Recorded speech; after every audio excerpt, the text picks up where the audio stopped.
This is a first in a series of sessions prepared especially for student athletes from the St. Louis Intercollegiate Athletic Conference. Each of these sessions will be relatively brief, between 10 and 20 minutes in length.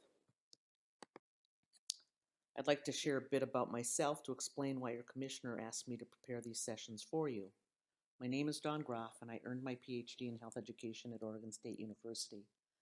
I'm an emeritus professor of health education at Linfield University, and as department chair at Linfield, I was senior woman administrator for athletics and have had a great deal of experience working with our student athletes to promote academic success.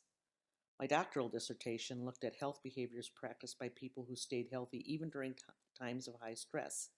In addition, during the course of my professional career, I've expanded my research to examine lifestyle factors that contribute to longevity. So I hope that my background in stress management and longevity, as well as my experience working with student athletes, will allow me to create some meaningful programs for you.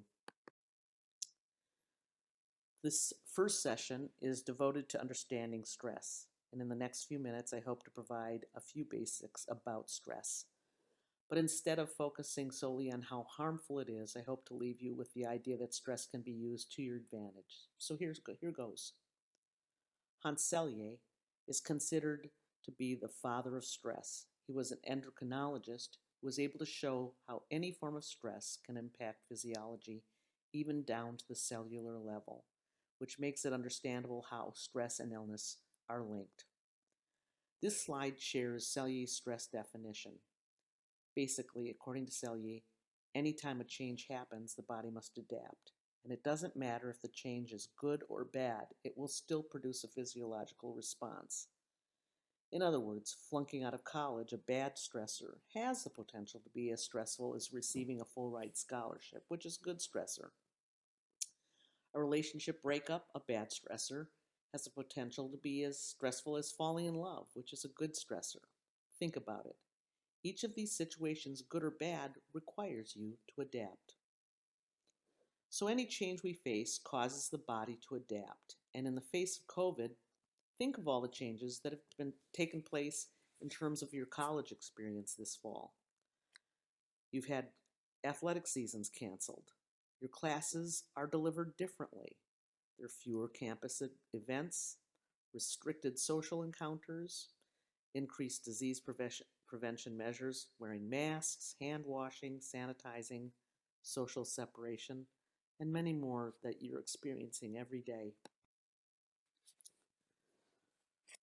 Walter Cannon identified the fight or flight response concept in 1914.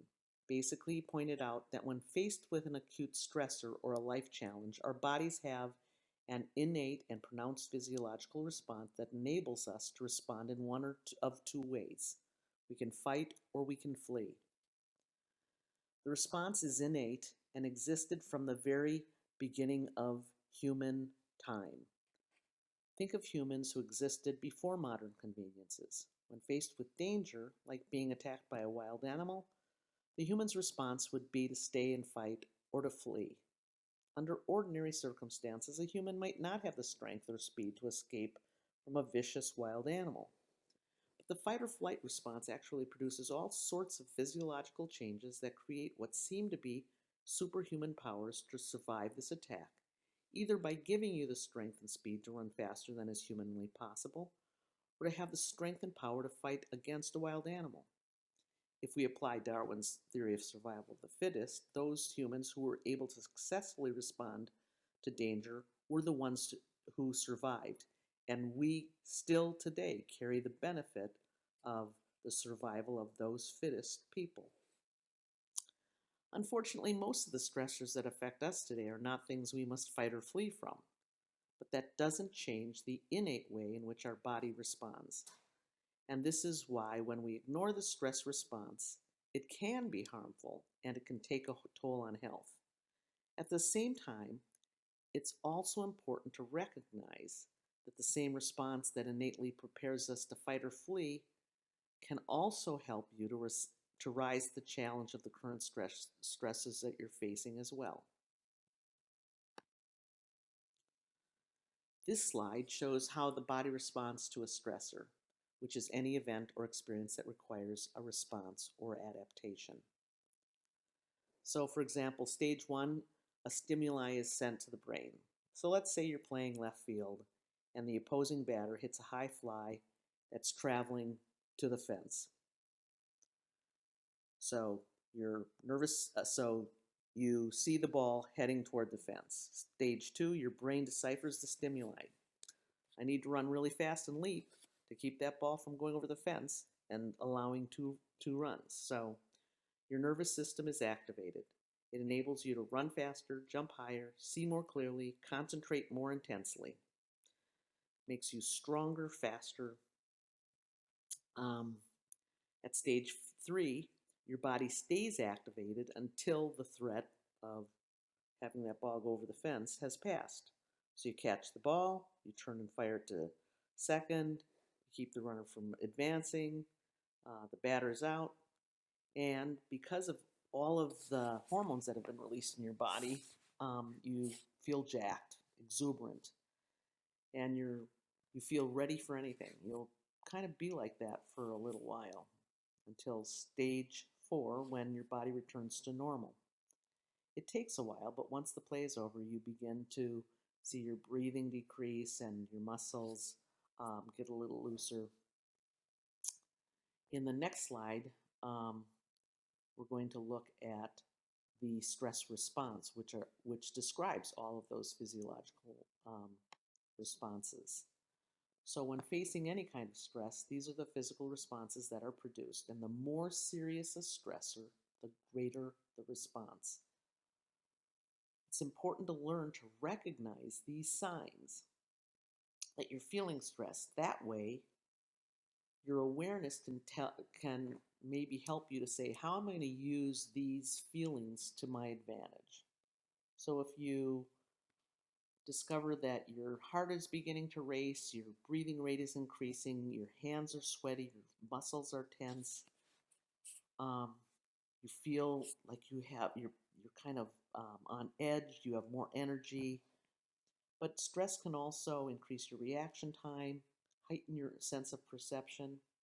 When you notice these signs, it's time to ask yourself, how can I use these responses to my advantage? Selye also came up with something called the general adaptation syndrome, and it's what is used to explain why some people, when under stress, are more likely to experience illness. The Selye's gas model consists of 3 stages. Stage 1 is the alarm stage, and that's your initial reaction and the natural physiological responses to stress, the fight or flight reaction. Stage 2 is the resistance stage, and that's your body's ability to counteract the effect of the initial response. So if you stayed at the alarm stage for really long, your body would burn out. So your body naturally produces counter hormones and responses to return your body back to normal. Stage 3 is the exhaustion stage.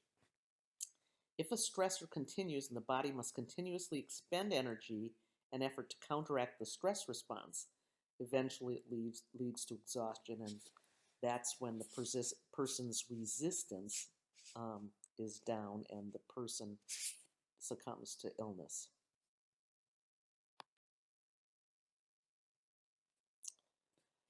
Well, this slide shows some of the common sources of college stress, especially and including that among athletes.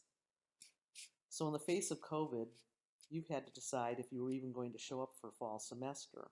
And this was especially difficult for incoming freshmen who've already experienced the loss of traditions associated with high school graduation. Now they needed to decide if they were willing to start college, knowing that their freshman experience wasn't going to be the same as those who had gone previously. And then in addition to being away from home, some of them, for the very first time, they also realized that, they're facing the possibility that they could be exposed to COVID. And all of you are experiencing COVID-related stress.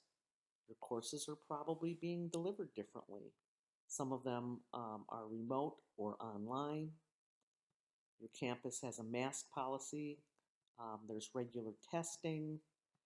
There are um, isolation strategies in place. Um, your social events have been curtailed. You're discouraged from attending parties and large group functions. It's hard to meet and make new friends. Your fall seasons have been canceled. Practices are modified. Is everyone adhering to policies that have been put in place? Can you trust that the people around you are practicing social distancing? Are they washing their hands? All of these things are um, continuous and ongoing. I teach an online stress management class at Linfield, and my students submit weekly stress journals. One of my students this semester is a freshman baseball player from out of state. So fall ball has been modified. He hasn't had a chance to bond with his team. Social events are such that there's little opportunity to make friends. And being away from home, he's experiencing some homesickness. Last week, he found out that his mother has been diagnosed with cancer, and so of course he really wanted to go home. And in his journal last week, he reflected how, because of travel restrictions, it made it really impossible for him to go home right now. So he knows he has to wait until Thanksgiving to see his family. This student has been bombarded with stressors that affect him every day. And if he does nothing to address the increased demands on his body produced by these stressors, it's possible it could lead to Selye's third stage, which is exhaustion and illness. But I'm kind of glad that this student has chosen to enroll in my class this fall. Each week we cover different strategies to reduce the impact of stress in his life. Some of these strategies help to return the body to a relaxed state or produce endorphins, the happy hormones. Other strategies are designed to enhance the immune system, and still other strategies provide ways to get control of life so it's less stressful. Thus far, despite my students' obvious challenges this fall, I see how he's applying the skills and strategies we're covering in a way that seems to be helping. And these are the kinds of things that I will be sharing in future sessions. One very important lesson related to the impact of stress is your attitude or perception of stress. Early in my course, we look at how the power of adaptation is key to successfully managing the stress we're experiencing. Health psychologist Kelly McGonigal shares research that suggests stress is most likely to be harmful if you believe that it's going to be harmful. Instead, she points out that a key to dealing effectively with stress is in our ability to reach out to others. And she explains that how those human connections are a key to ameliorating the harmful impact of stress. And I will provide a link to McGonigal's 15-minute TED Talk, and I encourage you to check that out.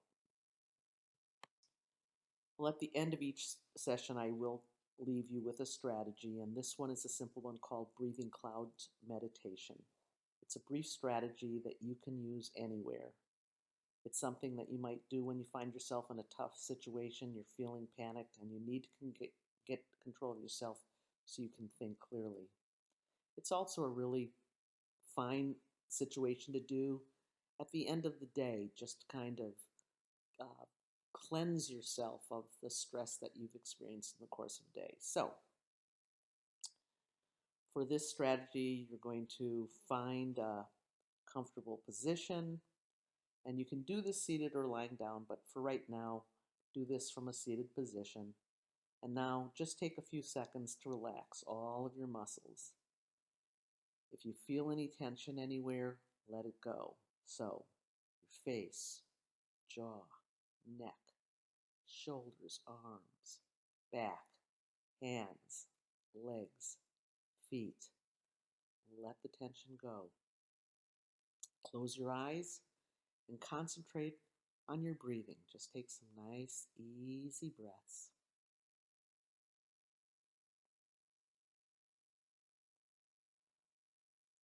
And now I'm going to actually have you take some breaths. You're going to inhale slowly through your nose, and then when you exhale, you'll exhale through your mouth. As you inhale through your nose, you're going to imagine bringing in a clean, white, fluffy cloud. And when you exhale, you're going to imagine breathing out a dark, dirty cloud. And let me begin right now. So, as you take your next breath, I want you to slowly and comfortably inhale through your nose and imagine you're inhaling that clean, fresh, white, puffy cloud. And feel the air circulate up through your sinuses, up to the top of your head, and down the back of your spine.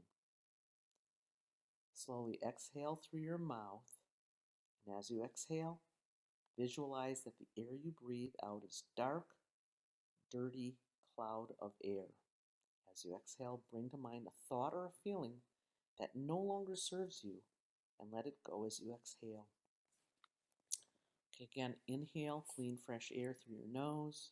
Let it circulate to the top of your head, down the back of your spine, and this time have it reside in your stomach. Now exhale slowly through your mouth, and as you do, think of the moment of frustration or a feeling of resentment that you've been carrying around. Let it go as you exhale. Visualize the dark, dirty air you're breathing out carrying this toxic thought so it leaves with the breath. Slowly inhale clean, fresh air through your nose and feel it circulate to the top of your head and down the back of your spine. As it circulates, feel it invigorate your entire body. Exhale slowly through your mouth, and once again, bring to mind a thought or a feeling of unresolved stress that begs to be resolved. Letting go is the first step in doing so, and as you do, see that dark cloud, musty air leaves your mouth, and give yourself permission to release the stress, letting it go as you exhale. Repeat this cycle of breathing clouds. Fresh air in and dark, dirty air out. And as you do, I want you to notice that each time you exhale, the air is getting lighter and cleaner until the air that you're breathing in and the air that you're breathing out is clean and white and fluffy, creating this greater sense of calm and symbolizing homeostasis of your mind and your body and your soul. I'm going to, along with the McGonagall tape, I will be providing you with a link to this particular exercise being led by someone else. And I look forward to spending a few more minutes with you each week doing this kind of thing. Have a good week. Take care.